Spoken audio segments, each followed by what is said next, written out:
Buenas tardes a los presentes y también a quienes están siguiendo esta jornada a través del canal de la USC, que ha retransmitido todas las ponencias, como en los 3 días anteriores hemos retransmitido las celebradas en la Real Academia Galega y mañana la que se celebre para cerrar el Congreso en el Consejo de la Cultura Galega.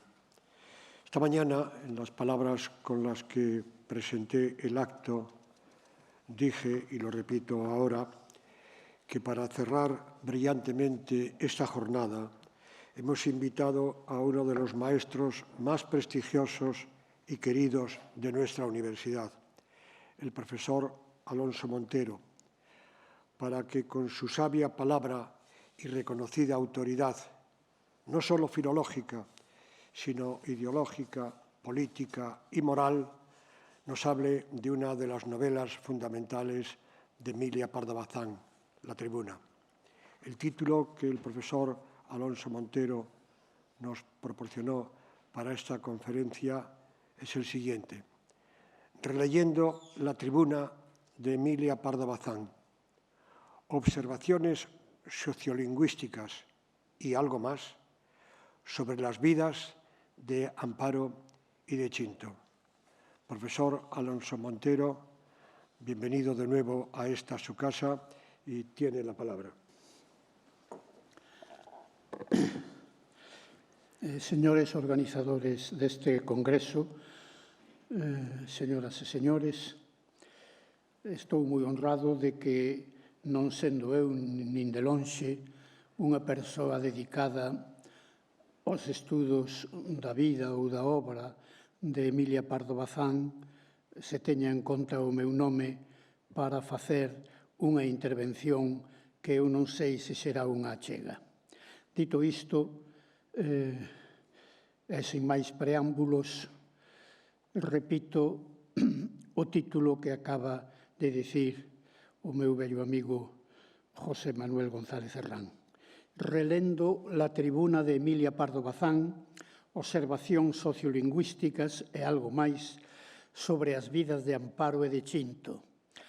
Para o vello e ilustre profesor José Manuel González Herrán, cunha lembranza especial para don Benito Varela Jácome, editor de La Tribuna en 1975. Se eu fose novelista, escribiría a biografía literaria de Amparo, a protagonista dunha novela moi importante do século XIX europeo, da que é autora Emilia Pardo Bazán.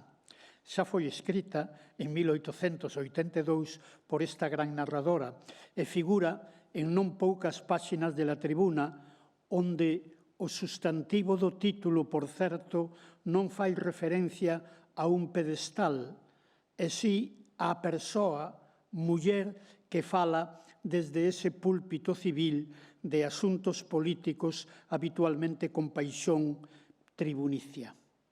Dona Emilia, a aristócrata Dona Emilia, xa se define no título da novela desde o momento en que lle asigna a esta nosa traballadora, pola súa condición de oradora política, o nome de tribuna, feminino de tribuno. Quizais é a primeira vez en España en que tal sustantivo amosa esta variación gramatical, novidade lingüística na que Dona Emilia pon un pouco de ironía, casi de sátira. Alá no fondo do fondo, á escritora non lle agradaban moito os tribunos del pueblo, e menos aínda as mulleres que asumían esa condición, e moito menos si tales mulleres pertencían ás clases subalternas como Amparo. Pódese suxerir que tribuna, con esta semántica, era en 1883 na historia do castelán Ápax. Xa aquí acheguémonos a Amparo desde esta pregunta: por que Emilia Pardo Bazán construe este personaxe? Ela mesmo dixo, en certa ocasión, vendo saír da fábrica de tabacos ás cigarreiras, que nesas traballadoras había un material literario que ninguén explorara artísticamente, e vai ser ela quen escribe en España a primeira novela na que o proletariado fabril protagonice en boa parte o relato. Por si fose pouco, trátase do proletariado feminino, unha realidade que para dona Emilia, moi intelixente e moi culta, era unha tentación literaria. Non se esqueza que nesas datas dona Emilia está interesada de cheo no naturalismo francés e que para ela esa especie de realismo superlativo constituía nas letras da época a cuestión palpitante. Sabido é que nas mesmas datas teorizaba sobre esta cuestión mentres na praxe redactaba a tribuna. Tamén se sabe que dona Emilia, católica, non asumía o naturalismo extremo de Zola e outros narradores franceses. Aínda así, era moi consciente de que estaba emitindo signos no discurso literario español que os lectores conservadores desaprobarían, como así foi.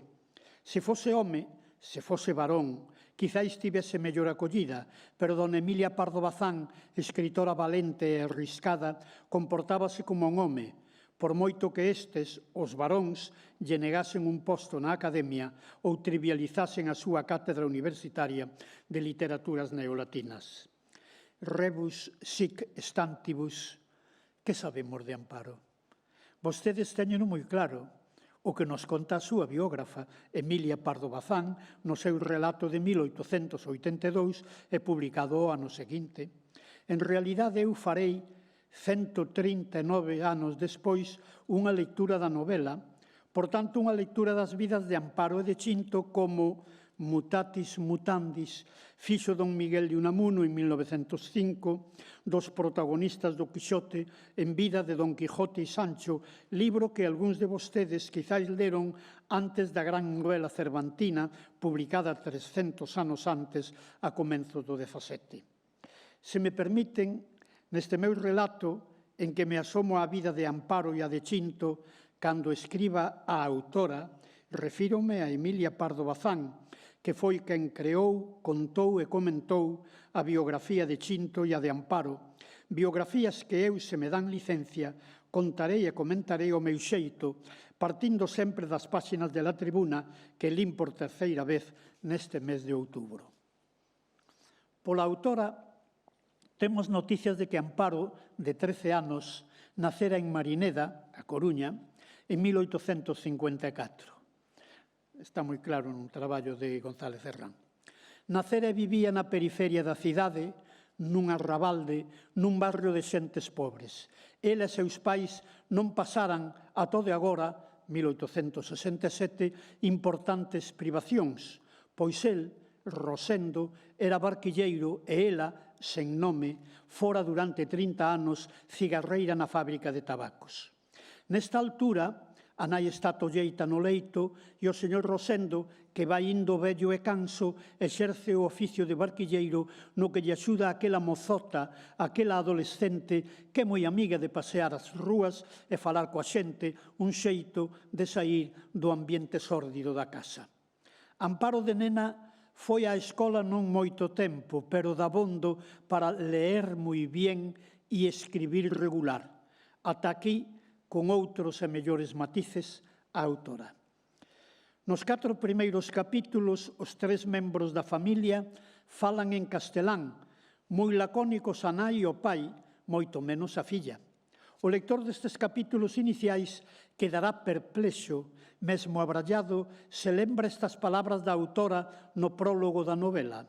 En abono de La Tribuna, quiero añadir que los maestros Galdós y Pereda abrieron camino a la licencia que me tomo de hacer hablar a mis personajes como realmente se habla en la región de donde los saqué.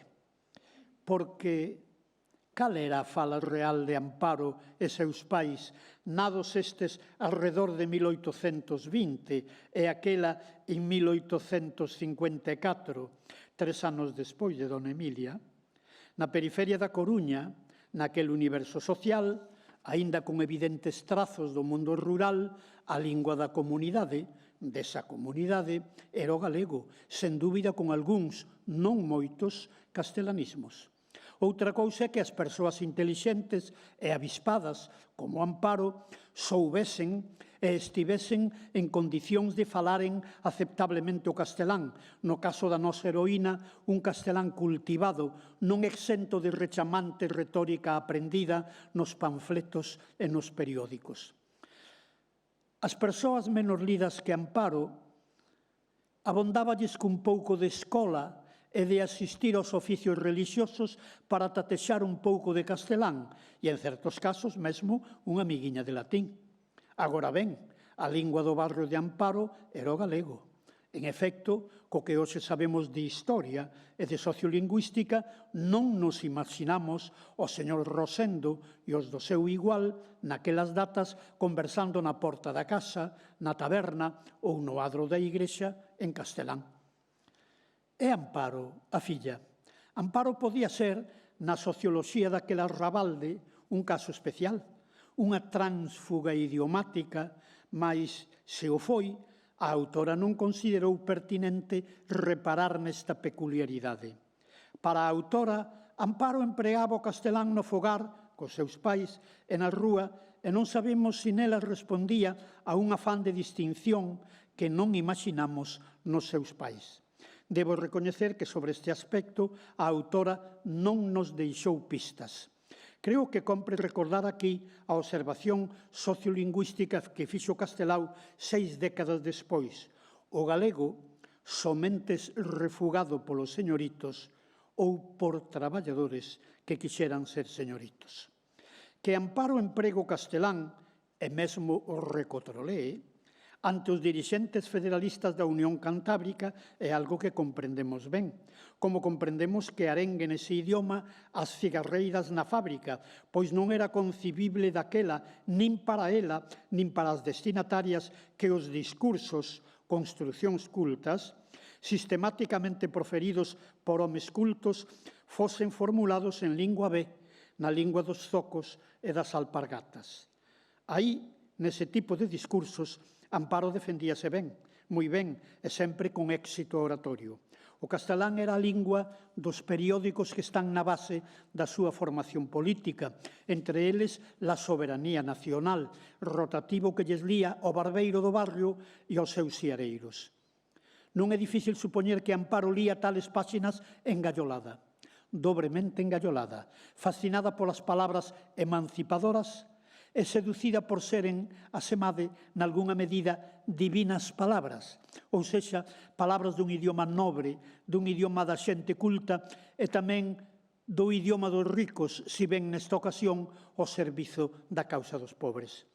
De feito, como dona Emilia Pardo Bazán, a autora, elude mencionar calquera problemática sociolingüística, trátese do señor Rosendo, trátese da súa filla, con outra idea da sociedade, non sabemos se Amparo quería aproveitarse do idioma A para distinguirse no seu medio social.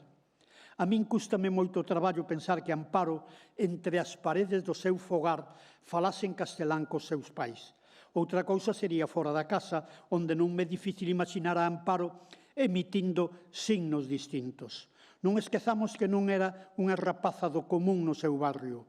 Lía moi ben, tamén que na barbería lía para os clientes e pouco tempo despois foi lectora profesional, se se me permite o adxetivo, para as compañeiras de traballo na fábrica de tabacos, como foi algún tempo despois en Cuba el Ramiro de Maeztu, que non tardaría en ser un importante escritor. A autora, ao referirse ás cualidades da nosa lectora, matiza.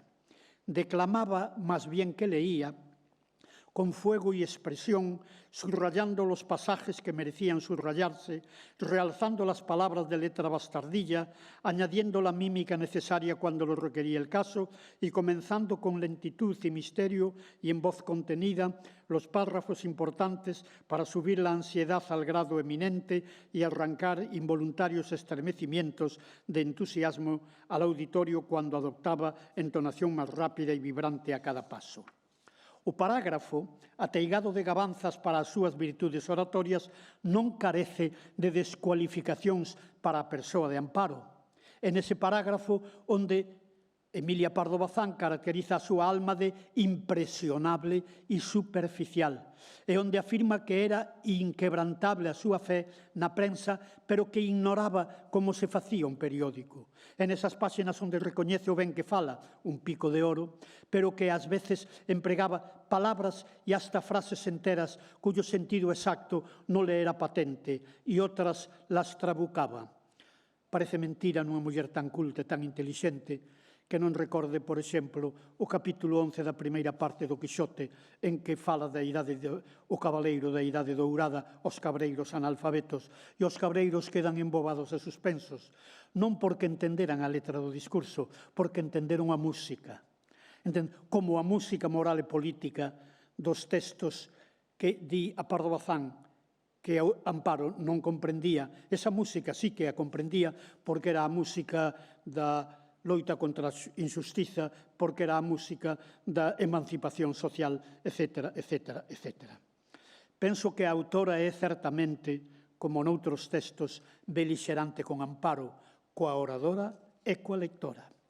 Chegados aquí, reparemos de novo nas palabras que dona Emilia estampou no prólogo de La Tribuna, onde afirma que nesa novela os seus personaxes falan como realmente se habla en la región de donde lo saqué. Isto, quen o podía afirmar con contundencia, era Vicente Blasco Ibáñez, autor algo máis novo que prodiga ao longo da súa narrativa de temática valenciana nos diálogos, no estilo directo, palabras e frases en catalán valenciano.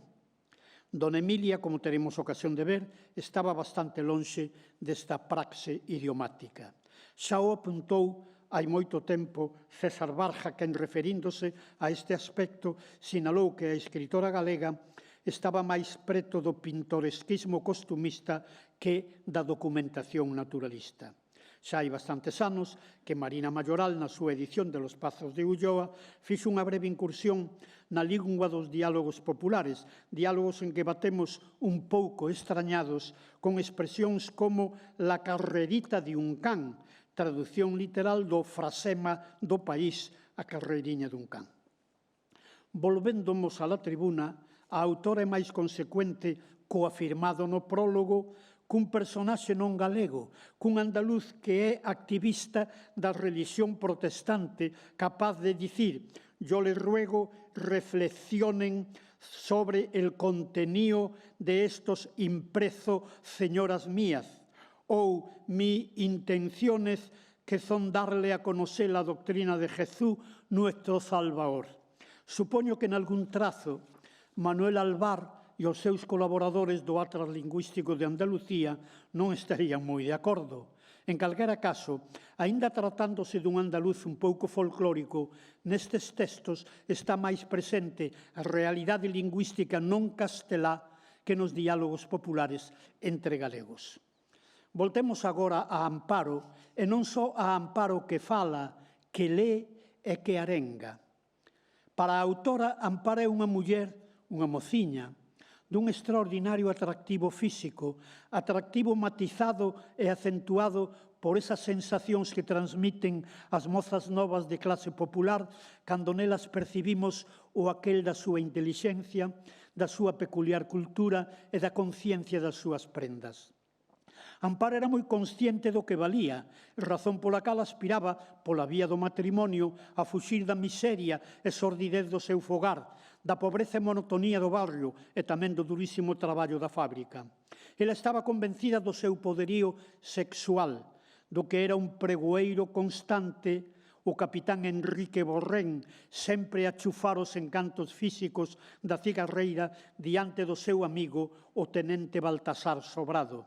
Para min está claro que o oficial coruñés nunca sentiu por Amparo o que daquela se chamaba amor, nin siquera escribindo a palabra con letra minúscula. Do que estaba prendade da súa beleza física e un pouco intrigado e incentivado por aquela extraña traballadora que falaba moi ben e lía periódicos subversivos. En canto a Amparo, que sabemos da súa querencia por Baltasar?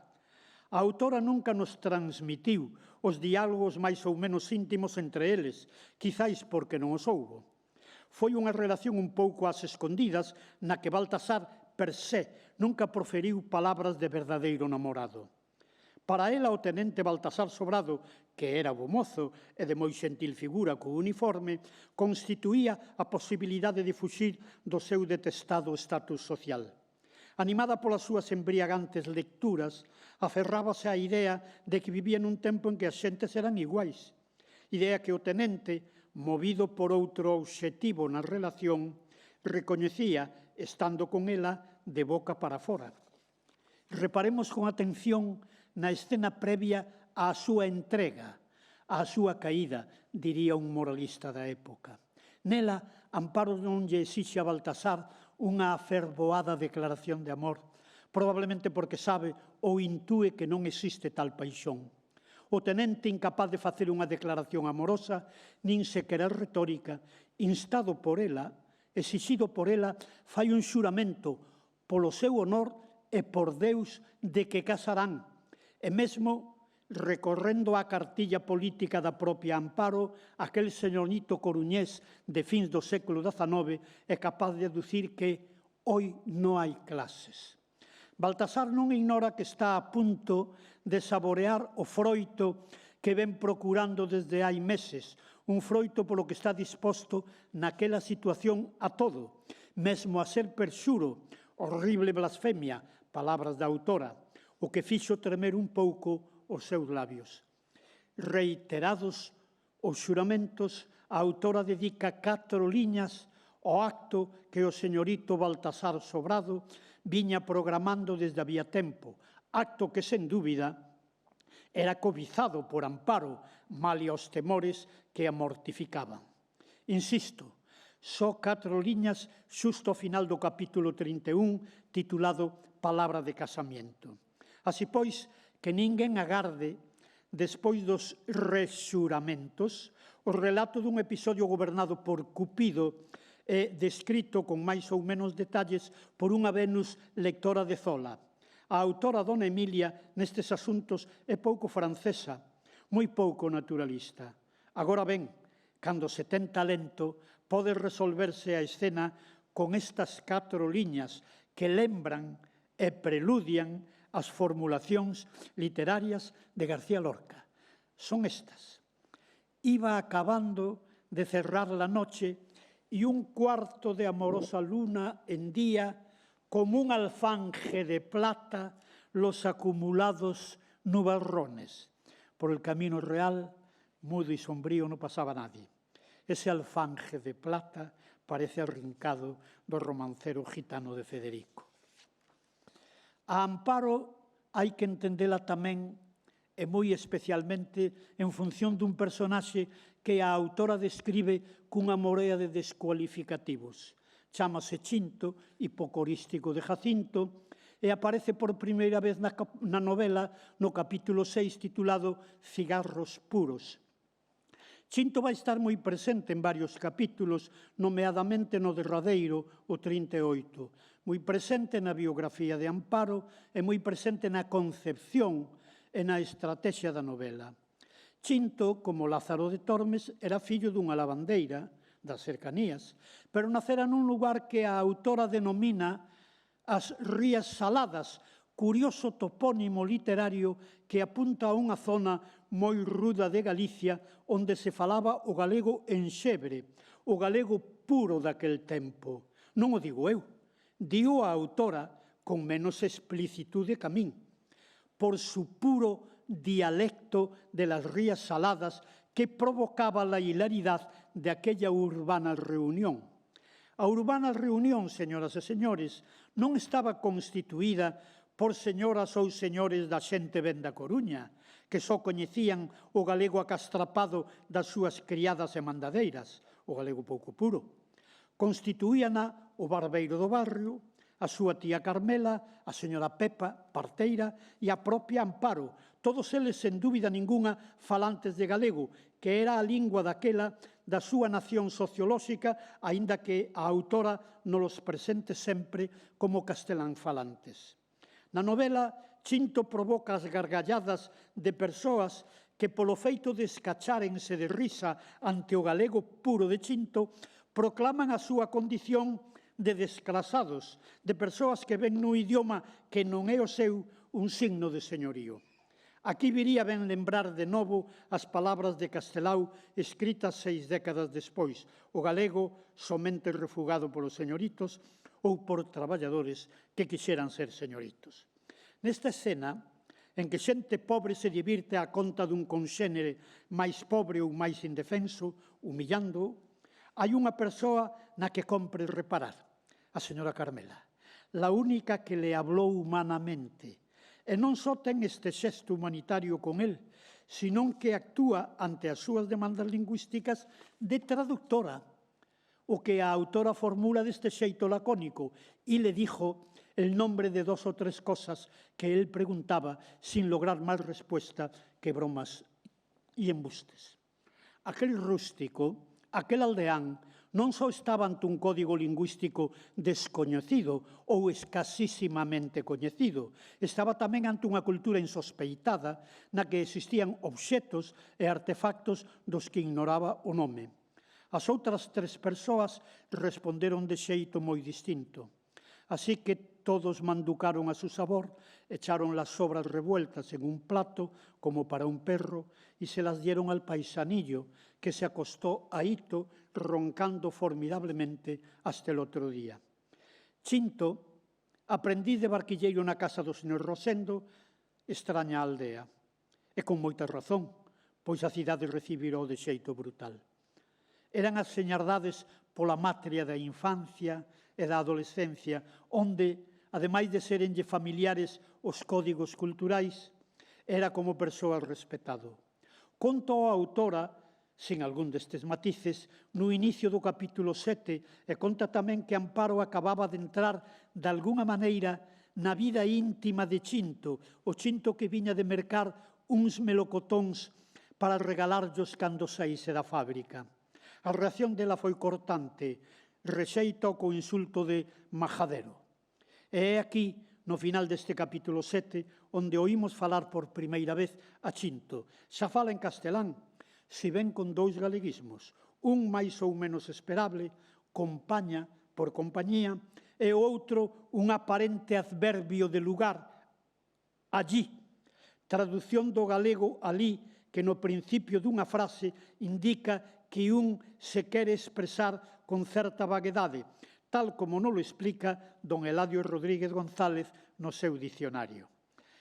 Tal galeguismo que Chinto prodigará noutros capítulos e que ningún outro personaxe emprega na novela, indícanos que dona Emilia, cando quería, tiña moi bo oído filolóxico para o dialecto que usaban as clases subalternas do seu entorno. Volvo a aparecer Chinto no capítulo 12, titulado Aquel animal, que é o sintagma empregado por Amparo nas palabras finais do capítulo anterior para caracterizar a Chinto. Certo que Chinto traballa na casa do señor Rosendo como un animal, pois non hai labor que non faga, elaborar e vender barquillos, coidar da tolleita, arrimar o caldo ao lume, limpar os trebellos do oficio, barrer a cociña, e aínda así, chovían sobre él a calquera hora improperios, burlas e vejaciones, o que leva a autora a estampar esta consideración. La explotación del hombre por el hombre, lía textos marxistas, claro, la explotación del hombre por el hombre tomaba carácter despiadado y feroz, según suele acontecer cuando se ejerce de pobre a pobre. Non podo esquecer que se trata dunha consideración que se prodigaba en certos libros marxistas dos anos 60, cunha terminoloxía un pouco máis técnica, el oprimido oprime, o asoballado asoballa. Naqueles libros, se mal non me lembro, suxeríase algo ao que a autora dona Emilia estaba moi allea, que tal explotación non se produce se os pobres posúen unha conciencia de clase radical. Non a tiña a admirable Amparo, partidaria dunha revolución para a que ela non estaba sustancialmente revolucionada. Por iso asoballaba e humillaba a aquel irmán da súa clase social, a Chinto. Este é o Chinto que fala por segunda vez na novela e faino como na anterior en castelán. É o Chinto cada vez máis namorado de Amparo, namoro que non só procede do evidente encanto que para ela ten aquela especie de fada, senón porque está engallolado daquela mociña por intelixente, por lida e porque falaba como se tivese a lingua montada en bolas, expresión do meu dialecto ribeirao. A fasquía intelectual e verbal de Amparo, por forza tiña que engallolar a un mozo aldeán como Chinto, que ademais era analfabeto, e é ben sabido que os analfabetos admiran a xente moi lida, sobre todo se transmiten o lido con paixón e con pedagogía. Traducindo a autora, a Chinto ferve o sangue cando está a carón de Amparo, pero para ela, ciudadana hasta la médula de los huesos, Chinto era un ilota, vocábulo este que aparece por primeira vez en lingua galega nun poema de Curros Enríquez de 1880. Hai que supoñer que Amparo coñecío pola prosa castelá dos periódicos progresistas de Madrid e de Marineda. Que Chinto estivese enamorado daquela moza que tiña a chave da fala non implicaba que aprobase todo o que aquela fascinante personalidade emitía. Reparemos nestas secuencias da autora. Con la desconfianza socarrona propia del paisano, lejos de resolverse a aceptar los ideales políticos de Amparo, a su modo daba a entender que le parecía huero y vano todo el bullicio federal. Es significativo que este capítulo finalice con esta advertencia de Chinto a elocuente tribuna. Andas metiéndote en cuentos. Aún han de venir a buscarte los civiles para te llevar a la cárcel. Era Chinto un aldeán reaccionario, ou así non lo pinta a autora, pero nesta ocasión as súas palabras, antes que dictadas polo seu pensamento conservador, están motivadas polo medo á dura e non improbable resposta das autoridades gobernantes.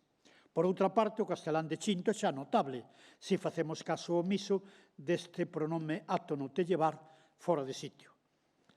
Era tan animal a quen animal, como reza o título do capítulo 12 que vimos de examinar. Desde que este mozo rústico vive en Marineda, protagonizou feitos que nos parecen moi positivos, dous nomeadamente. O primeiro, sen dúbida, a rapidez con que aprendeu o oficio de elaborador de barquillos coa elemental tecnoloxía de que dispuña o señor Rosendo. E o segundo, a maña social para petar nas portas das persoas que lle abrirían as da fábrica de tabacos na que non tardou en ingresar e traballar. Teñase en conta que naquela Galicia caciquil casi sempre era imprescindible ou moi conveniente unha cuña, e por unha cuña o capitán Enrique Borrén entrou de cigarreira amparo daquela xa semicortexada por Baltasar Sobrado, amigo e subordinado do capitán Borrén. Aquel animal, alén de todo isto, demostrou pouco despois de chegar ao universo urbanita unha delicada sensibilidade no cortexo ou intento de cortexo con aquela rapaza que lle era tan hostil. Neste sentido é elocuente o capítulo 20, Zagal e Zagala, no que se nos conta que Chinto agasallou a Amparo con dous galanos casi impensables vindo daquela Montés Alimaña, que así era considerado por ela. Uns pendentes de cristal negro que el sabía que lle gustaban e un pliego de aleluyas. A autora aclara que Amparo negouse a estrear aqueles pendentes, pero nada refire sobre a recepción das aleluyas. Eu atrevo-me a pensar que eran de tema político, e se foi así, de contido concorde co ideario da extraña oradora. Chinto, en efecto, estaba moi namorado ou moi deslumbrado por aquela singular muller, tanto que, precipitándose, deu un paso en falso, propúxolle que casaran. Podemos casarnos los dos. Ela, que algo sospeitaba, pero que non chegaba a tanto, soltó, escribe a autora cun dos seus grandes recursos, unha risa homérica. Aínda así, Chinto, que moito non sabía de épica clásica, redondea a súa declaración: «Mismo no pienso sino en tus quereres», e precisa o seu compromiso ante aquela muller xa orfa de pai e filla dunha impedida, comunicándolle que trabajaré hasta que me reviente el alma e por mantenerte. É o momento en que vai cara a ela cos brazos abertos, o que desencadea a cólera de Amparo, que golpea mesmo cun obxecto contundente a Chinto, que cai debruzado na cama daquela furia homérica. E xa nesta situación, a autora describe o mozo nestes termos. Lloraba como un becerro, alzando en su dialecto el grito primitivo, el grito de los grandes dolores de la infancia que reaparecen en las siguientes crisis de la existencia. Como tantas veces, a autora, unha señora da clase alta de Marineda, toma partido, tanto que Chinto non chora consternado ou desesperado, chora como un becerro.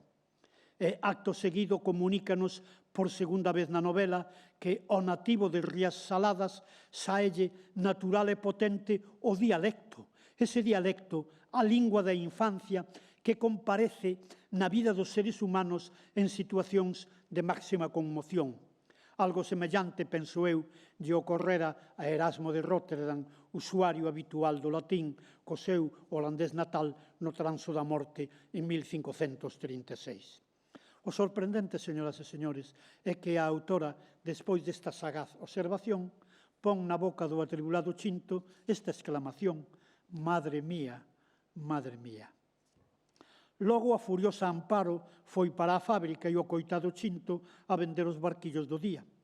Cando regresou, despois de entregar o gaño da xornada, Amparo inapelable decretou que xa aquela noite el non dormiría na casa.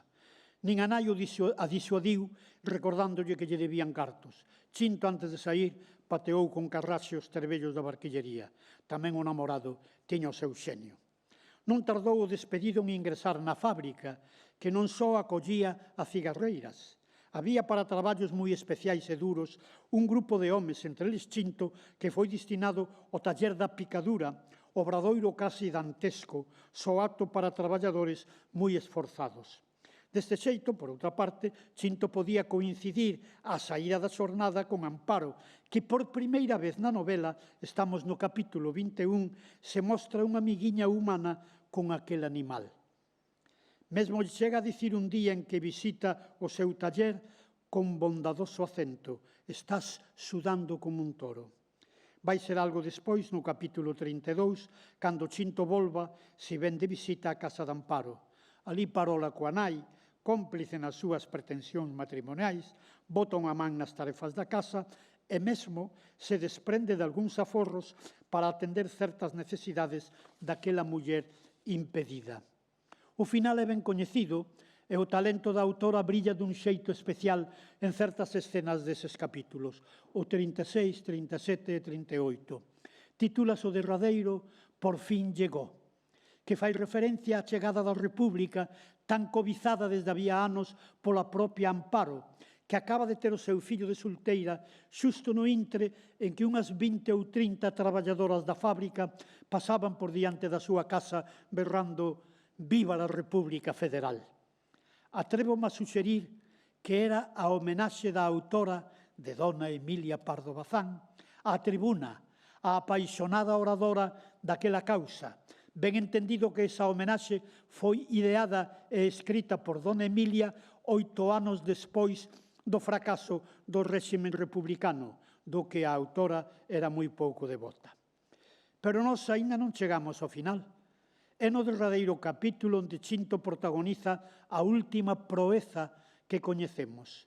Sabendo claramente que Baltasar Sobrado non cumprirá as súas promesas, é moi consciente tamén da terrible situación pola que pasa aquela mancada nai de 19 anos, faille este xeneroso ofrecemento.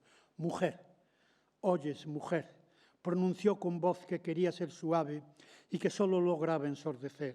«No te aflijas, no te mates. Allí, o allí aquel, allí yo me pondré por padre y nos casaremos si quieres, y si no, lo que digas». Non se pode ser máis xeneroso tamén na renuncia. Non é esta a ocasión para comentar a resposta de Amparo menos homérica ca outras. Si debo recordar que, en efecto, na novela, Amparo non casa.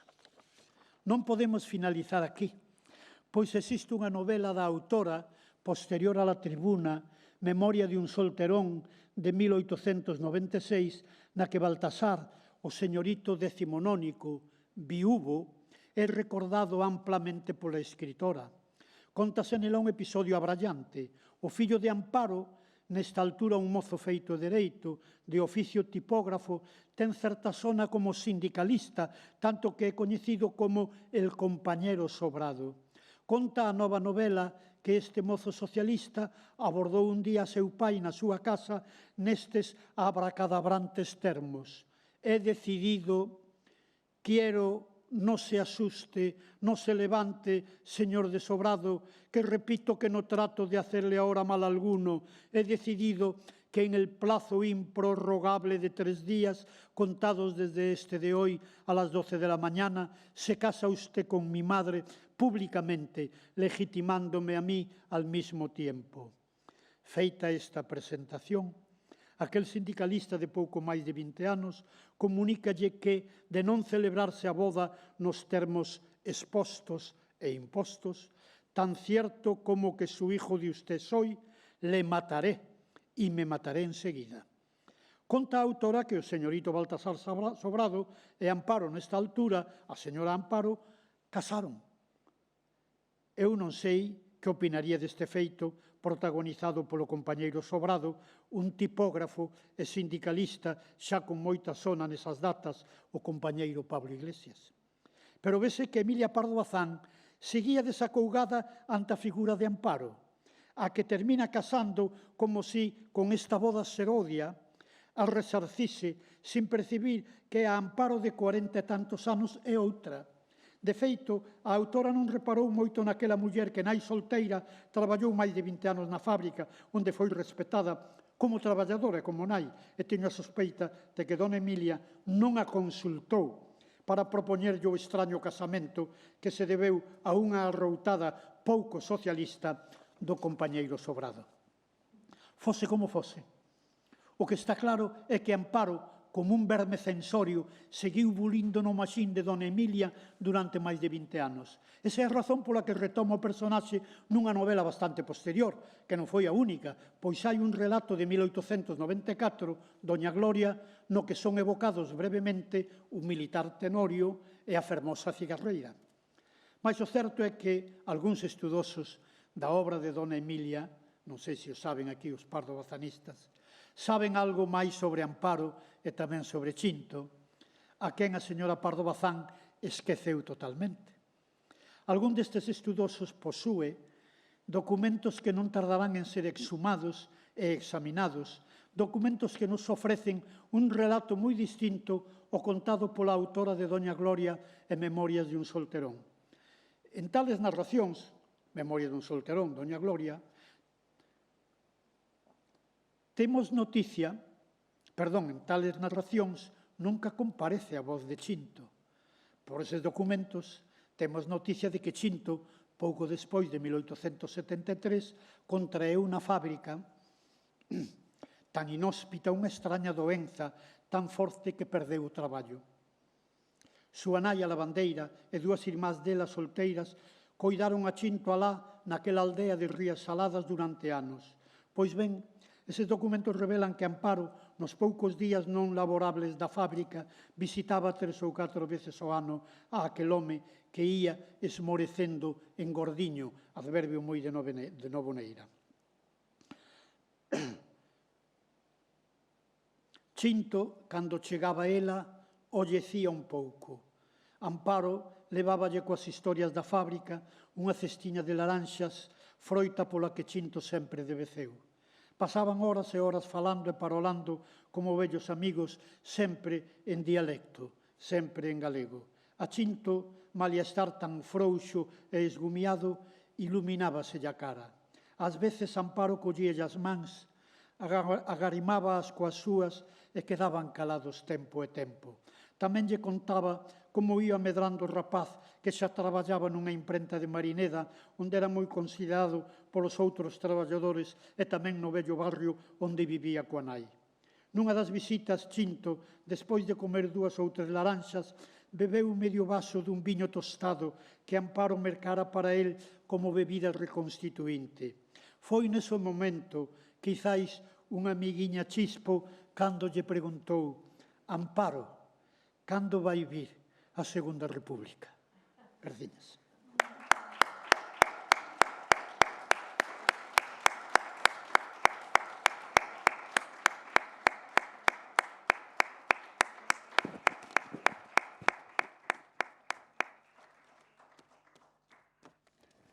Muchas gracias, maestro, por esta brillante lección y, sobre todo, por ese motivo final que todos los lectores de la tribuna estábamos esperando. Muchas gracias. Con esta ponencia concluye la jornada de hoy y les cito mañana en el Consello da Cultura Galega, donde tendremos la última jornada de este congreso dedicada al pensamiento social y político, al feminismo de Pardo Bazán y a la relación de doña Emilia con la Galicia de su tiempo. Muy buenas noches.